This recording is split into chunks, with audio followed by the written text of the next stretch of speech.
I have the privilege. We are doing something we've never done before. As you saw, we're doing a pseudo TED Talk, and we're doing a Shark Tank this morning. So I'd like to start by sharing a little bit about. Do we have sound for our computer here? Seems like having a hard time here.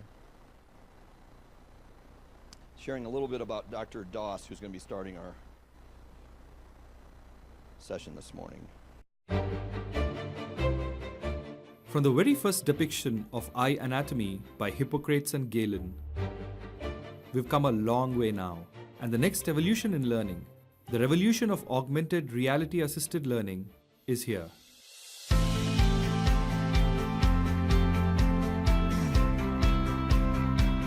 Augmented reality adds a whole new dimension to teaching and learning. It allows you to project information of three-dimensional models in space and learn in a new perspective. Human eye anatomy can be studied in greater detail, with the learning made more experiential. This enables us to holistically study the eyeball, ocular adnexa, and the visual pathway. It also allows us to split individual parts to their component layers, as in the case of the cornea, and also allows us to pick individual cells to study them in detail. The process started with an artist rendering the images of the models and the 3D modeling of the same. It is exciting to see the way in which concepts can be understood in a new dimension.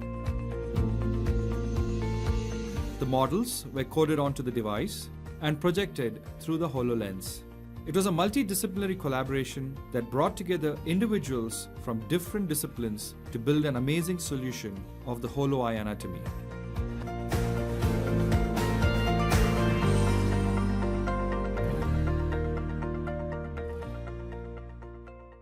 You get the idea that Dr.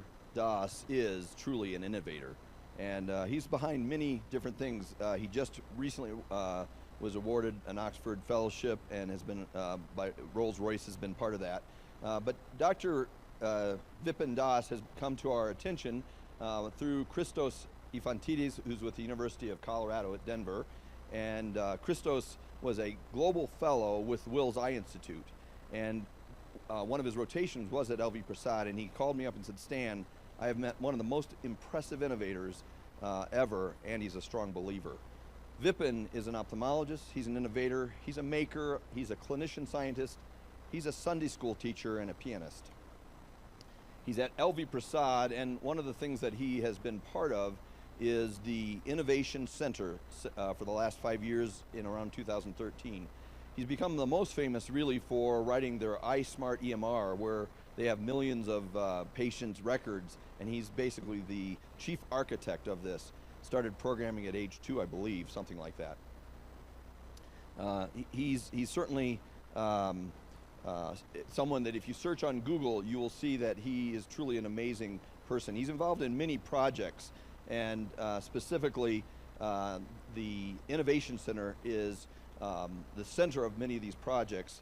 One of the projects he's involved in is called a folding Phoropter, and it basically has two lenses at a specific distance embedded in paper. It arrives completely flat. You open the envelope and you find the two squares and cylinders. And they have recently put an order in Hyderabad for 27,000 of these Phoropters to be distributed across the state. Here's Dr. Doss with his innovation. For about $4 or $5, you can provide tools for screening for up to 500 kids for 2 years. And absolutely anyone can use this Phoropter. One of the things that he had invented was a Bluetooth-enabled footwear for blind patients called Lachai, which means "take me there" in Hindi. And his team, basically these shoes guide you, and they guide the user in the direction by vibrations. And if you're not oriented in the right direction, they're GPS enabled. Many other innovations you'll see on the internet that are present are things like a pediatric perimeter, and then the world's first 3D printed Braille puzzle. Here's Dr. Doss presenting that, and that has been lauded. In fact, it was just awarded at the Cannes Film Festival in Europe, an award for that. Essentially, each year at LV Prasad, they have what they call a hackathon of the eye, where they bring together engineers, designers, entrepreneurs, ophthalmologists and companies like MIT to help solve real-world problems with technology in just 1 week. And they have, this is a picture from their website here, and here's a group of them. Vipin is on the far left, but basically these are innovators building new low-cost technology. Developers capable of rapidly iterating these inventions and refining them for use in the real world, clinicians and end users validating the creations, and then entrepreneurs, philanthropists, and developers help to scale the solutions.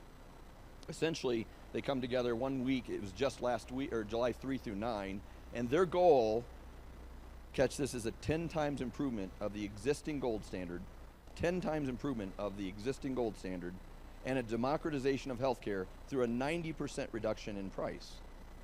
That's a pretty amazing goal. So as I say, they really have a different view. As I was looking over some of stuff that I found on Vipin, a different view of who is really poor in honesty. So check this out a little bit. So anyhow, Vipin has, really the number of awards and different things that he has, been with. This recent thing with Oxford, he had gotten an award to be with a fellow with Oxford, and I believe these are the Oxford fellows. Is that right, Vipin? But Vipin doesn't just innovate. He actually has been a TED fellow since about 2009.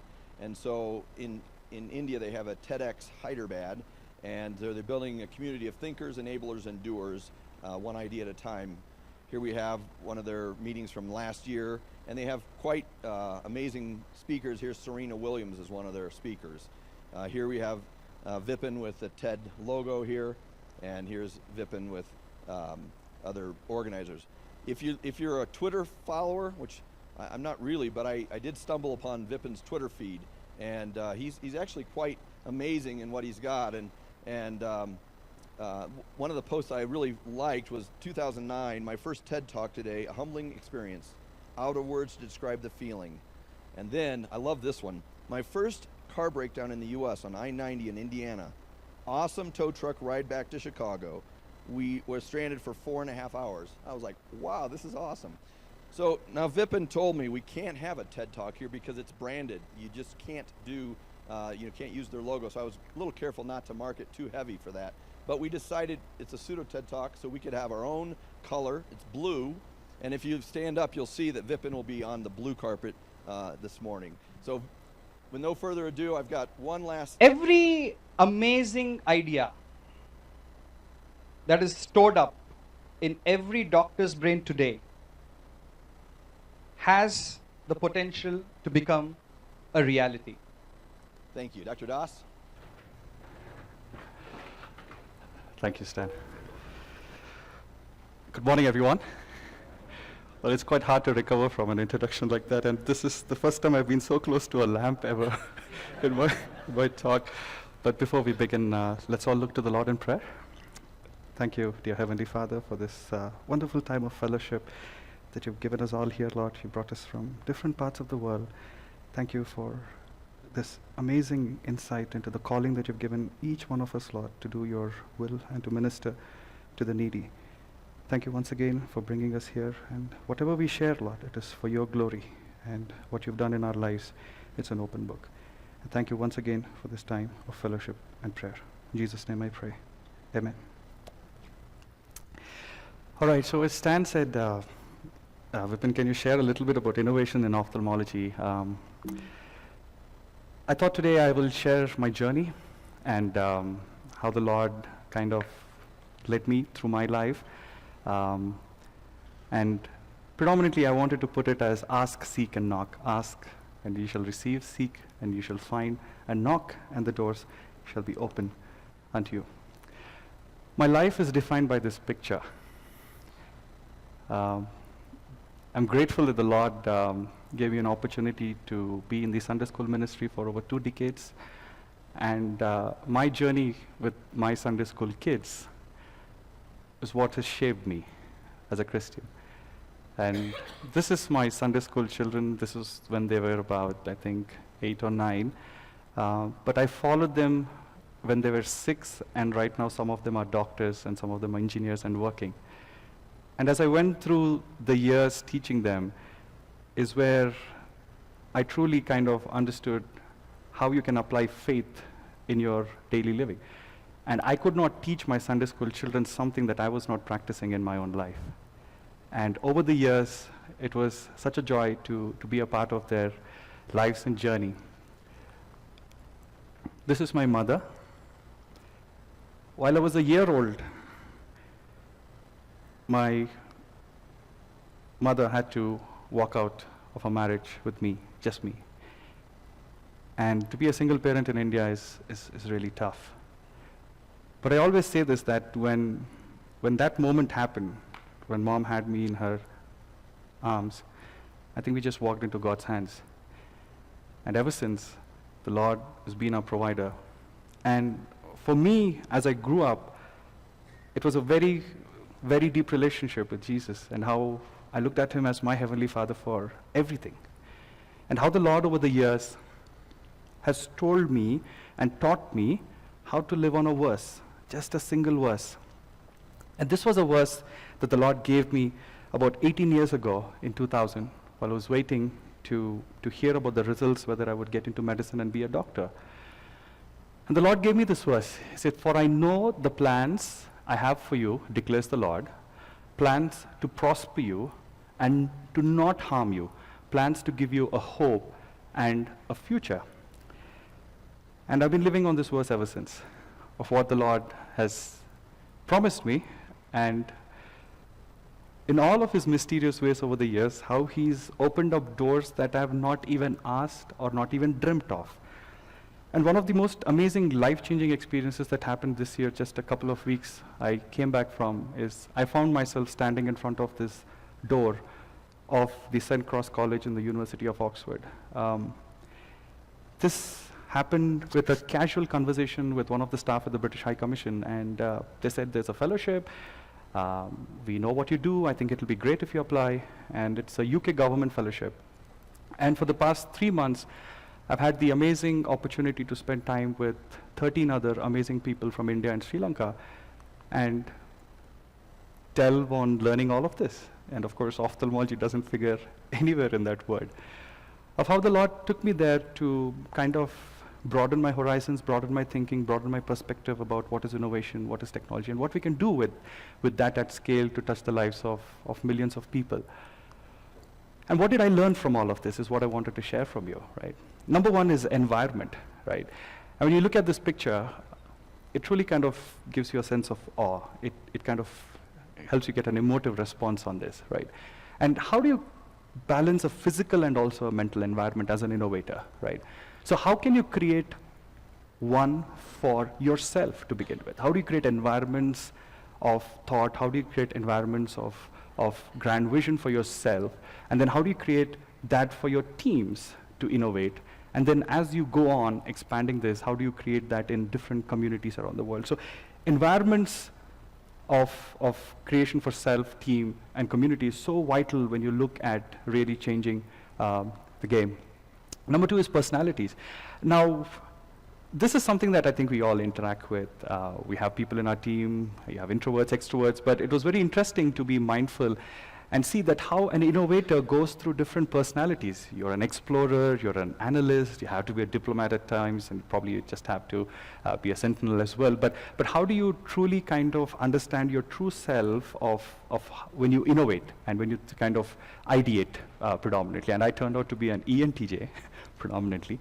But then it was very interesting to also note that how you can read these different personalities that you have to kind of switch back and forth through. And also more importantly, I learned about cross-cultural relations of countries.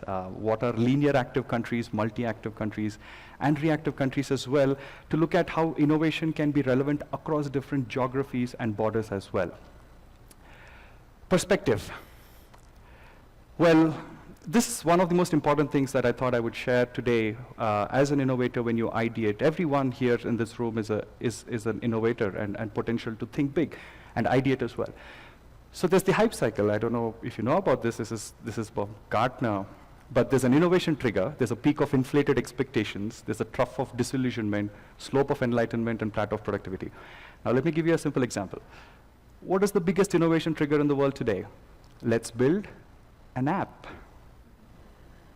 And what's the peak of inflated expectation? The app will change the world, right? Right? And then what happens? You build the app, you put it on the store, and then you're waiting, and there are just 2 downloads. One of them is you who tested it. That's the trough of disillusionment, right? And then you're like, why are things not working? And then that is where you have the slope of enlightenment to understand what went wrong, what went right, and then you enter the plateau of productivity. And I think this is something that I use on a very, very daily, regular basis. When you ideate, how do you truly try to avoid your inflated expectations and the disillusionment, and in kind of really look at understanding from the Lord, the enlightenment that, yes, Lord, why will this work? Why will this not work? And how will the Lord kind of give you that insight to really reach the plateau of productivity? And this is just a cycle of different technologies, of course, that are available in the world today, and how each one of them actually goes on. But this can be actually applied to you, even to your thinking and your ideation, to really kind of understand where you are in this curve.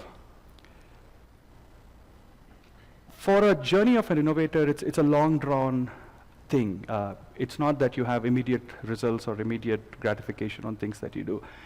And this is one of the other verses that has deeply touched me, is Colossians 3:23, where it says, "And whatsoever ye do, do it heartily as to the Lord, and not unto men." And the key word for me in this is whatsoever ye do. Your thought, your action, anything that you do it heartily as to the Lord and not to men, right? And when you do it for the Lord, it is the Lord who brings your ideas into action. And one of the other things that I truly kind of share with my Sunday school children is that when you read a verse, just read it simply as it is, right? You just read it as simple as it is and put your name at it. And whatsoever Vipin does, do it heartily as to the Lord and not unto men. And that makes it deeply personal. And the simplicity and the power that is in the word kind of manifests itself. The other thing I wanted to share today is reflection, right? Why is reflection important? And this is a picture I took in Ghent in Belgium. It was an early morning, 6 o'clock, and pun intended on the reflection aspect. I thought it was one of the beautiful reflections that I got to see that morning, really. And I'm a pianist. I spend a lot of time, playing, church music, gospel songs, to kind of spend time to reflect and truly kind of worship God. And I thank Him for the opportunity to kind of play for Him as well. And time for self is so important. I think at times you need to always pause, reflect, and then forge ahead, right? You're always forging ahead, right? You are forging ahead with the Spirit of the Lord. But also sometimes it's very important for you to kind of have these little aspects of pausing, reflecting on where you are, what we are doing, and then move ahead as well. First time I have a moth as well. This place changed my life. It was a bonfire. We have Christian fellowships in medical colleges, and I was leading the one of my medical college back home. And when my medical seat, when I got a rank in the entrance exam, I was the #1 Christian in the state. But I did not have my father's certificate stamping me as a Christian, because he was never there. And at that moment, I felt cheated. I said, somebody who was never even there for me, and I'm here today, I'm the #1 Christian in the state in academics, and I'm not able to get into the best medical college. I fought with my mom that day. And mom told me only one thing. She said, Vipin, if you do something wrong, you will continue to do wrong to cover that one wrong in your life. Don't do it. If the Lord is going to give you something, go by your own merit, and whatever the Lord gives you, He gives you. And I did that. And I joined another college. And then for 3 years, three and a half years, that bitterness was in me with the Lord. Right? I was always fighting Lord. I said, Lord, you didn't give me what I deserved. Why should I be, denied something that I was entitled to? That night at the bonfire, I was just standing up along my colleagues. I was sharing my testimony and just telling them that the Lord has been so gracious. He's been blessing me where I am, and I'm just overwhelmed at His goodness. And I finish my testimony. I just sit down on that little ledge there. And one of my colleagues from the college that I wanted to go into, Solomon, he stands up, he comes there, and he says, I have to share something before you guys sit down. And then Solomon started to share the story 3.5 years ago. While he was watching the board of the numbers in the counseling, he knew that someone had left that seat and went away. He didn't know for what reason that individual who was number one in the state left that seat and went away. And Solomon was praying to the Lord if he had an opportunity to go into the best college. And the Lord granted him that wish. And Peace was granted the wish to go into Gandhi. And Annie Maitri went into Kakatiya. And then he told the Lord 3.5 years ago that, Lord, I'm going to write down that rank of that individual in a piece of paper, and he put it in his wallet 3.5 years ago. And he said, Lord, when I meet that individual, I'm going to ask him, why did you leave that seat? Are you mad? Why did you leave that seat? And that evening when Solomon removed his wallet and removed that paper, it was my rank. Amen? The Lord, I've never questioned the Lord after this moment. Because of what He's showed me, the grand design and the plan that He has for each one of us. That we might not be able to really understand it at that moment. And there might be something that we really crave for or want. And even my ophthalmology that I'm here, I knelt down, I took my ophthalmology seat, and I said, Lord, I'm going to do this because you have given me. And that is more precious to me than what I want, right? And this is the place where it all happened. And I really thank God that He's taken me through different situations to truly kind of share these things that are so powerful. And I've shared my, and that's what I wanted to share is be mindful of the grand design of things, right? Even when you ideate, I think it's always important to look at what was the legacy of what has been done. You know, be mindful of the past, because there might be some amazing things out there that are yet to be discovered that people have done. And you can just basically go and then work on them, right? So be mindful of the legacy. And focus is so, so important that it's so easy for us to get distracted when we start working on something. Focus on the innovation, on what is required is so important. And adaptability, right? And the world is changing, technology is changing. There's so much opportunity that's coming up every day. And how do you kind of be relevant to do that? This is another verse that, again, that I cherish. The fear of the Lord is the beginning of knowledge, but fools despise wisdom and instruction. And again, the key word in this verse for me is the fear of the Lord, the obedience to the Lord, right? The submission to His will is the key for everything to be opened according to His will, right? And I just wanted to share some of the innovations, and of course Stan did show you a few of them as well. So when I was asked by my chairman about 8 years ago, Vipin, can we digitize our network? Well, I said yes, because I didn't have the fear of losing. I didn't have the fear of failure. As a young blood, 26-year-old, wanting to build a digitization system for one of the world's largest network. We went with the power of the Lord, right? I said, yes, Lord, I mean, this is an opportunity and something that I love. And today, about 8 years later, this is the map of all the patients that we see from our country, and the entire network is digitized. iSmart has seen about 4.2 million consults. We're going into big data, machine learning, prediction of diseases, understanding the gap in human understanding, right? So there's so much that we've done over the years, but how do you use all of that to kind of help you in the insights in the clinic? Folding Phoropter, a simple $2 to $3 device that is actually an origami-based folding Phoropter that you can use for screening, and it kind of helps you to accurately look at refractive error within 1 diopter. And the whole goal is how do you kind of recognize and refer them, more importantly, and this kit kind of fits in the pocket. So the whole idea was, can it come in an envelope to you? Can you have the joy of assembling it by yourself, and can you use it for exponential impact? Well, you all saw the hollow eye anatomy video, and this is another barrier we are pushing on. How do you truly change the way education is taught in this experiential zone that you can club different media together in one place? Fiddle. Well, a designer about 5 years ago who was in my track at the hackathon, and then she came and said, Dr. Vipin, I want to make learning Braille playful, because Braille is I mean, the acceptance of Braille is so low in the world today. We don't even have stats for India. I want to make it playful.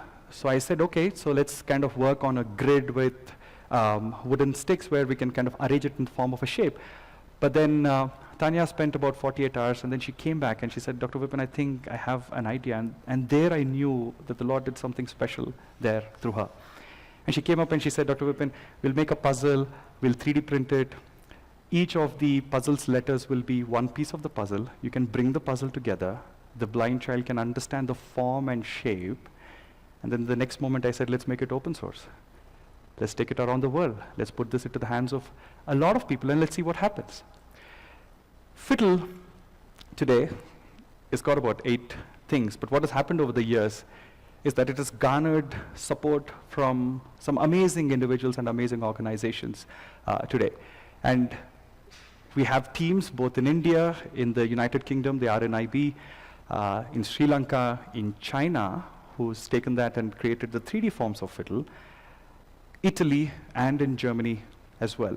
And it's amazing to see how the Lord kind of took the idea across the world into the hands of so many people, and how all of them now are part of this larger community to make it into a much more better solution. And 4 years ago, Ravensburger came knocking, just out of the blue, the world's largest puzzle company based in Germany. And they said, we love your idea, we would love to collaborate, we love to see how we want to take this to scale. And we have Ravensburger right now on board to be able to take this to the masses. And just praise God, I was in Munich about 4 weeks ago to meet the CEO of Ravensburger. And just in the car, the service plan team tells me, you know what, we just won 2 of the design awards. One is the Cannes and then the D&AD. But it just goes to show how the Lord has just been blessing the innovation to help it reach into the hands of every visually impaired child that needs it. If that's your drive and that's your prayer, the Lord will make it to pass. The other thing that I want to share, the penultimate thing, is the do and they, right? Something that was shared to me by Sir Richard Brooke while we were at Oxford, is the muse, the angels, and the do and they. Now, what's the muse? The muse is the mastery of the skills that you have by constantly doing the thing again and again, right? And it's the mastery that you develop by repetitively doing that. And the angels is, of course, the divine power of how things come together to make it happen. But the do and they for an innovator is basically that passion, that fire that's in you, the state of emotion and the expression and the authenticity that you bring to your work. And I think as an innovator is a mix of all of these things of constantly working towards your goal, and of course, the providence of the Lord, and of course, that fire that's in you to do something new and better. And all that you create, all that you do has to scale. And there must be something amazing that you're doing at your places in your missions around the world, but how do you truly kind of take it to scale? And these are the 3 things that I want you to be mindful of. How do you scale your idea? How do you scale communities? And how do you scale your vision? And I think it all kind of comes as a full circle when you truly are exponentially able to impact people from where you've thought of it and how the Lord's blessed your work at that place. The final verse that I want to share was given to me while I was preparing for my final year of med school. And I was praying along with Clemens that morning in his hostel room, and the Lord gave me this verse, Ecclesiastes 11:1. It says, cast your bread upon the waters, for after many days you will find it again. So our job is to commit ourselves to the Lord. And the Lord will keep bringing that back to you in abundance as a cycle. And once you reach that continuum where everything you place at His feet and say, Lord, this is what I want, this is what I think, what do you want me to do? I think that is a culmination of understanding on how we can basically impact people. And this is one of the patients I operated 10 years ago. I can never forget his smile. And I really thank God, not just for me, but for all of us here in this room and for many of the other people who are serving around the world to do His will and for the mission that many people should be able to have the gift of vision. And whatever we do, I think the smiles on their faces is what drives us. And we are ever grateful to the Lord for the opportunity that is given all of us. Thank you.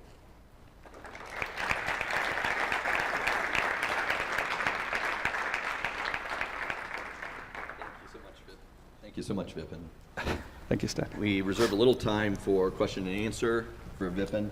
And one thing that I did forget to say is Vipin just told me he turned 35 2 weeks ago. But in 2012, he was awarded an award by MIT that they award, and it was called the most innovators in the world under age 35. He was one of the top 35 in the entire world innovators. So anyhow, that's amazing. Vipin at age 32, right? Something like that. 27. Okay, that's all right. 27, is that how Yes. He was 27 when he won. Okay, cool. But- All right. Very good. Is any questions for Vipin? Yes. Tell us how your mom came to the Lord. Yes. So, Repeat the question, maybe. yes. So the question is, how did my mom come to the Lord? My mom was born into a deeply Christian family. My family comes from a legacy of the Lutherans back in my state. My great-grandfather was one of the president of the Andhra Evangelical Lutheran community back home. She was born into a Christian family, and of course they would go to church. But I think she came really close to the Lord after the time that she had to be alone with me. We stayed with our grandfather, but she shares a very, very deep relation to the Lord. And the two things that my mom always, I thank my mom. Number one, she led me to the Lord. Number one, I thank her for that. And number two, Mom always told me that nothing is the end of life. Life goes on. The Lord is there to support everything. Nothing is the end of life. So she's ingrained these values. She's led me to the Lord, and that I think is my. I'm grateful to the Lord for Mom, and also my beautiful wife who's here joining me here. But yes, I think Amma through her journey, and for me also, I do not lack anything. Right? It's really tough for a kid, a single parent, in there's so much of social, societal pressure. But I don't think ever the Lord made us feel that we were alone, right? And when the time came for Mom to come out and live independently along with me once I grew up, I still remember what she said. She said, Vipin, even if we have bread on the table, the Lord will support us. And that's what she said. And I can tell you that today, our table, it's never been empty, it's only been overflowing because of the trust that we put in the Lord all of these years and continue to do so. Thank you. Yeah.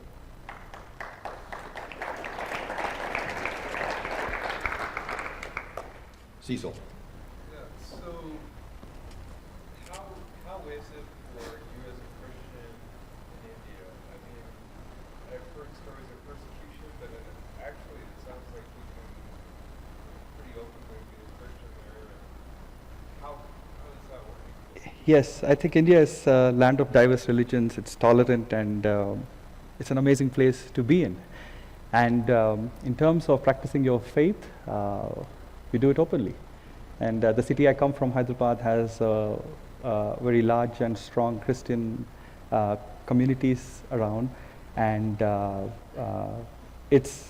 I strongly believe that, I also tell that to my Sunday school children, is that, practice what your faith is. That is who you are as a Christian. You're not a Christian by the stereotype that you go to church on Sundays and you read the Bible, and then you're only grateful to the Lord on certain times. And that's how I always challenged my Sunday school children, and I challenged myself. And I truly believe that as a Christian, you're known by the love and light of the Lord, the image of the Lord in you through your action.